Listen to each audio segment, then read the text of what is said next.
இன்றைய முக்கிய நிகழ்வுகள்.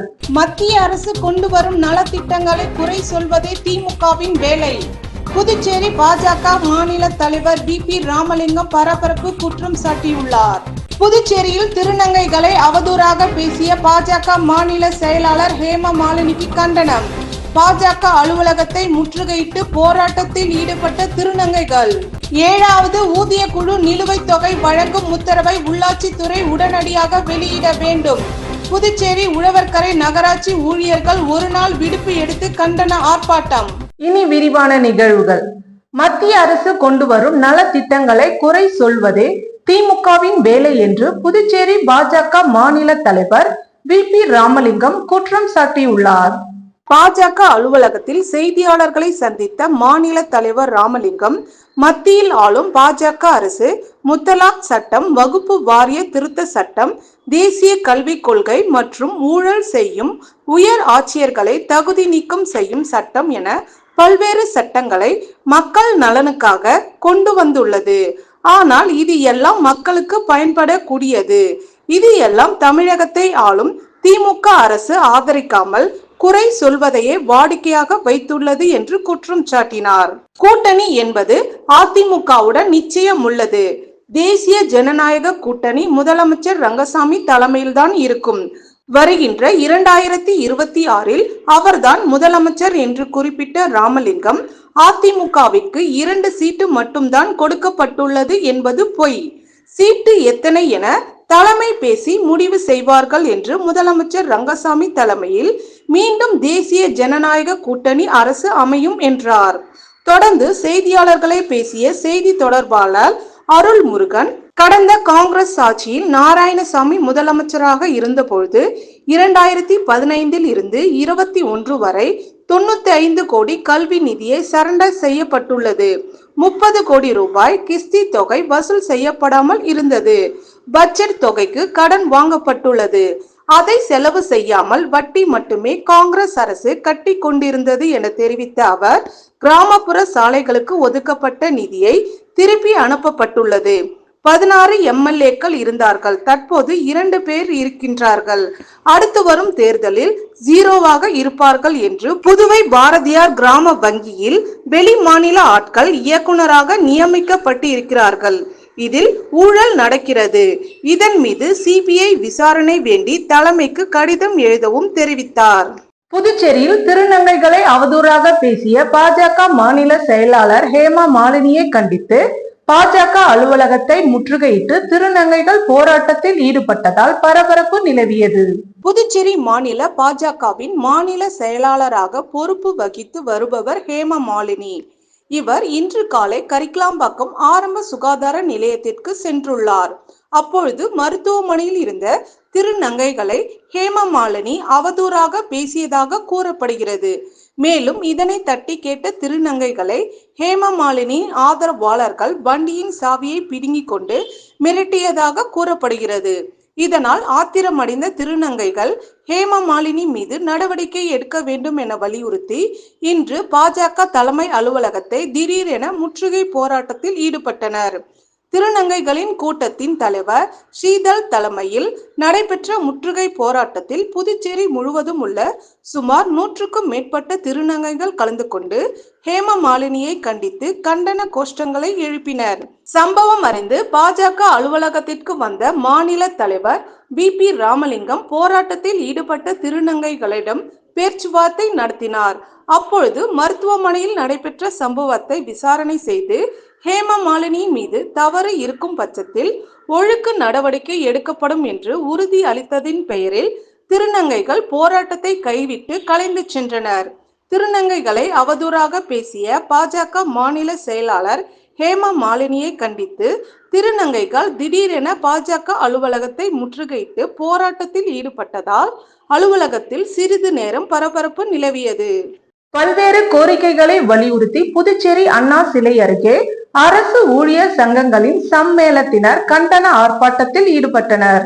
புதுச்சேரி அரசு ஊழியர் சங்கங்களின் சம்மேளனம் சார்பில் மத்திய அரசு ஊழியர் மகா சம்மேளனத்தின் அறைகூவலை ஏற்று பல்வேறு கோரிக்கைகளை வலியுறுத்தி புதுச்சேரி அண்ணா சிலை அருகே நேற்று மாலை ஆர்ப்பாட்டம் நடந்தது. சம்மேளன தலைவர் ரவிச்சந்திரன் தலைமை தாங்கினார். நிர்வாகிகள் பிரேமதாசன், ராதாகிருஷ்ணன், முனுசாமி, வானவரம்பன், சிவஞானம், கலியபெருமாள், இளங்கோவன், ஜவஹர் நிரந்தர செய்தி தொடர்பாளர் கலைமாமணி, டாக்டர் நமச்சிவாயம் மற்றும் அரசு ஊழியர்கள் பலரும் கலந்து கொண்டனர். அரசு ஊழியர்களுக்கு 8வது ஊதிய குழு அமைக்கப்படும் என்று கடந்த ஜனவரி மாதம் மத்திய அரசு அறிவித்திருந்தது. வரும் 2026 ஜனவரி 1ஆம் தேதி 8வது ஊதிய குழு அமல்படுத்தப்பட வேண்டிய நிலையில் 8 மாதங்கள் ஆகியும் இதுவரை ஊதிய குழுவிற்காக தலைவர் மற்றும் உறுப்பினர்களை நியமிக்கப்படவில்லை. அவர்களை நியமிக்க வேண்டும், வரம்பு குறித்து அறிவிக்க வேண்டும், ஓய்வூதியர்களுக்கு எதிராக நிறைவேற்றப்பட்ட பென்ஷன் திருத்த சட்டத்தை திரும்ப பெற வேண்டும் உள்ளிட்ட பல்வேறு கோரிக்கைகளை வலியுறுத்தி இப்போராட்டம் நடைபெற்றது. இந்திய கம்யூனிஸ்ட் கட்சியின் ஒப்பற்ற தலைவர் இலக்கிய பேரரசன் தோழர் ப. ஜீவானந்தம் 118வது பிறந்த நாளையொட்டி அவரது திருவுருவ சிலைக்கு அமைச்சர் லட்சுமி நாராயணன் மாலை அணிவித்து மரியாதை செலுத்தினார். இந்திய கம்யூனிஸ்ட் கட்சியின் ஒப்பற்ற தலைவர் இலக்கிய பேரரசன் தோழர் ப. ஜீவானந்தம் 118வது பிறந்த தினம் புதுச்சேரி அரசு சார்பில் கொண்டாடப்பட்டது. புதுச்சேரி சாரத்தில் உள்ள அவரது திருவுருவ சிலைக்கு அரசு சார்பில் அமைச்சர்கள் லட்சுமி நாராயணன், ஜான்குமார், துணை சபாநாயகர் ராஜவேலு, சட்டமன்ற உறுப்பினர் ரமேஷ் ஆகியோர் மாலை அணிவித்து மரியாதை செலுத்தினர். அவர்களை தொடர்ந்து இந்திய கம்யூனிஸ்ட் கட்சி சார்பில் மாநில செயலாளர் சலீம் தலைமையில் முன்னாள் அமைச்சர் விஸ்வநாதன், மாநில துணை செயலாளர் சேது செல்வம், தேசிய குழு உறுப்பினர் தினேஷ் பொன்னையா, முன்னாள் சட்டமன்ற உறுப்பினர் நாரா கலைநாதன், பொருளாளர் சுப்பையா, நிர்வாக குழு உறுப்பினர் அந்தோணி, மாநில குழு உறுப்பினர் கீதாநாதன், எழிலன், முருகன், மூர்த்தி, சரவணன், ஹேமலதா, செல்வம், தொகுதி செயலாளர் துரை செல்வம், ரவிச்சந்திரன், கண்ணன், அன்பழகன், பெருமாள், சுகதேவ், பெருமாள் ஆகியோர் கலந்து கொண்டு மாலை அணிவித்து மரியாதை செலுத்தினர்.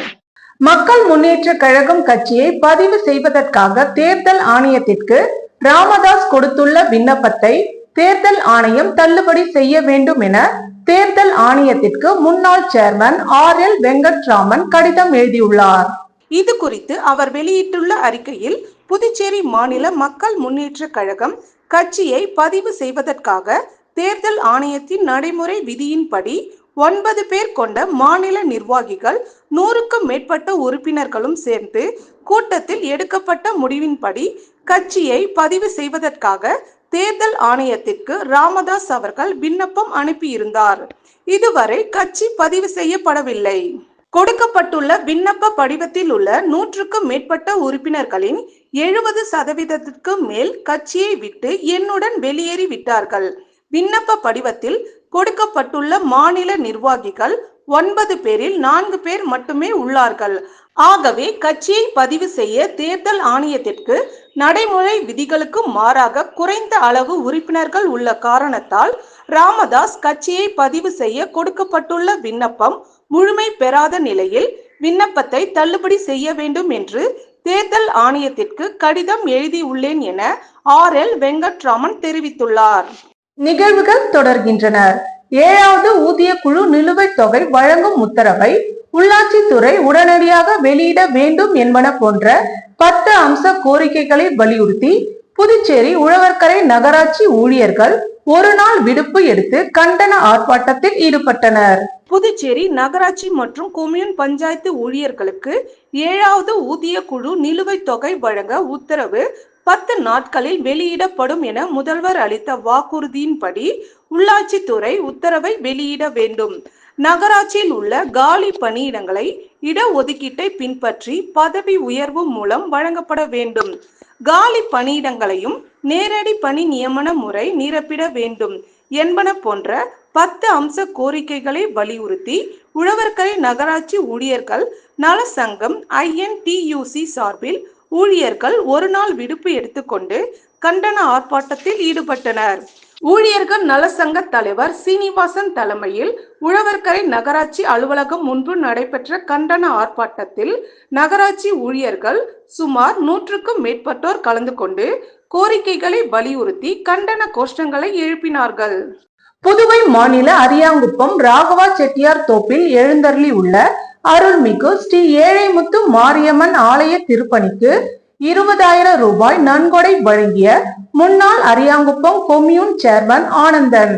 புதுச்சேரி மாநிலம் அரியாங்குப்பம் கொம்யூன் கடலூர் சாலையில் ராகவா செட்டியார் தோப்பில் டாக்டர் அம்பேத்கர் நகரில் எழுந்தருளி உள்ள அருள்மிகு ஸ்ரீ ஏழைமுத்து மாரியம்மன் ஆலய திருப்பணி மற்றும் ராஜகோபுரம் அமைக்கும் பணி நடைபெற்று வருகிறது. இந்த பணிக்கான நன்கொடைகள் கொடுத்து உதவுமாறு ஆலய நிர்வாகிகள் சார்பில் அரியாங்குப்பம் முன்னாள் சேர்மன் ஆனந்தன் அவர்களிடம் கேட்டுக்கொண்டனர். இதனை ஏற்றுக்கொண்ட அரியாங்குப்பம் கொம்யூன் முன்னாள் சேர்மன் ஆனந்தன் ஆழியாறு திருப்பணியை பார்வையிட்டு தன் சொந்த நிதியிலிருந்து சுமார் 20,000 ரூபாய் ரொக்க பணத்தினை ஆலய அறங்காவலர் குழு தலைவர் கந்தன் என்கின்ற முத்துலிங்கம், துணைத் தலைவர் ஐயப்பன், செயலாளர் கண்ணன், துணை செயலாளர் நாகமுத்து, பொருளாளர் பரமசிவம், உறுப்பினர்கள் சீனிவாசன், கஜேந்திரன் மற்றும் அப்பகுதியை சேர்ந்த ஊர் பெரியவர்கள், இளைஞர்கள் முன்னிலையில் வழங்கினார்.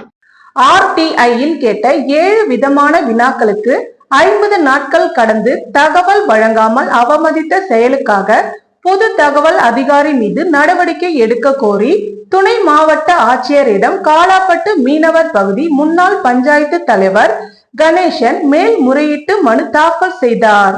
புதுச்சேரி பெரிய Kalapattu Solara active pharma science கம்பெனியில் கடந்த 9/6/2025 மதியம் தீ விபத்து நடந்தது பற்றி வருவாய்த்துறைக்கு தகவல் அளித்தது யார்? அந்த தகவல் வருவாய்த்துறைக்கு எத்தனை மணிக்கு கிடைத்தது என்ற தகவல் விவரம் வேண்டும் எனவும், இந்த தீ விபத்து குறித்து கம்பெனியில் நேரடியாக ஆய்வு செய்த வருவாய்த்துறை சார்பில் சென்ற அதிகாரிகள் யார் யார், அவர்களின் பெயர், பதவி விவரம் வேண்டும் எனவும், இந்த தீ விபத்து காரணம் எப்படி நடந்தது என்பதை பற்றி அதிகாரிகளின் அறிக்கை முடிவு நகல் விவரம் வேண்டும் எனவும், இந்த தீ விபத்திற்கான முக்கிய காரணம் என்ன, எப்படி ஏற்பட்டது என்ற தகவல் விவரம் வேண்டும் எனவும், கம்பெனி தீ விபத்து நடந்த பகுதி CCTV பதிவு காட்சிகள் வேண்டும் எனவும் முன்னாள் மீனவ பஞ்சாயத்து தலைவர் கணேசன் RTI மூலம் விளக்கம் கேட்டிருந்தார். ஆனால் பொது தகவல் அதிகாரியும் உழவர்கரை தாசில்தாரும் திரு செந்தில்குமார் அவர்கள் 50 நாட்கள் கழித்து தாங்கள் கேட்ட தகவல் ஏதும் இல்லை என்று மேல்முறையீடு செய்யுமாறு மேல்முறையீட்டு அதிகாரி முகவரியை கொடுத்துள்ளார். ஒரு வெளிப்படையாக நடந்த ஊரறிந்த சம்பவத்தை மறைத்து முழு பூசணிக்காயை சோற்றில் மறைத்த கதை. தீ விபத்து மற்றும் ஆய்வு செய்த விவரங்களை மறைத்து தான் கேட்ட 7 வினாக்களுக்கு பதில் அளிக்காமல் தகவல் அறியும் உரிமை சட்டத்தை பொது தகவல் அதிகாரி அவமதித்துள்ளார். எனவே மேல்முறையீட்டு அதிகாரியான தாங்கள் நான் 12/6/2025 RTIயில் கேட்ட 7 விதமான தகவல்களை உடனடியாக வழங்க பொது தகவல் அதிகாரிக்கு உத்தரவிட்டும் 50 நாட்கள் கடந்து தகவலை மறைத்து செயலுக்காக பொது தகவல் அதிகாரி மீது நடவடிக்கை எடுக்க வேண்டும் என இந்த மேல்முறையீட்டு மனுவின் வாயிலாக கேட்டுக்கொள்வதாக அந்த மேல்முறையீட்டு மனுவில் தெரிவித்துள்ளார். மனமயக்கும் சுவையுடன் மக்கள் எதிர்பார்த்த மன்னா மெஸ்ஸின் 4வது கிளை இன்று புதுச்சேரி ECRல் திறக்கப்பட்டுள்ளது.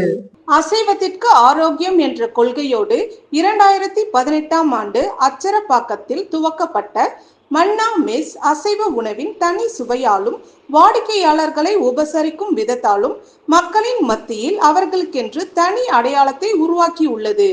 அச்சரப்பாக்கத்தில் துவங்கிய பயணத்தில் மக்கள் ஆதரவால் 2வது கிளை கள்ளக்குறிச்சியிலும் 3வது கிளை கோயம்புத்தூரிலும் திறக்கப்பட்டுள்ள நிலையில் தற்போது தங்களது 4வது கிளையை புதுச்சேரி லாஸ்பேட்டை ECRல் உள்ள ஹோட்டல் கோல்டன் பிளஸில் திறக்கப்பட்டுள்ளது. அனைத்து விதமான அசைவ உணவுகளும் வீட்டு சுவையில் பாரம்பரிய மசாலா பொருட்களை அன்றைக்கே தேவையான அளவு அரைத்து உணவு சமைத்து அம்மாவின் கைப்பக்குவத்தில் மக்களுக்கு பரிமாறப்படுகிறது. இதுவே இவர்களின் தனி சிறப்பு ஆகும். இத்துடன் நிகழ்வுகள் நிறைவடைந்தனர். வணக்கம்.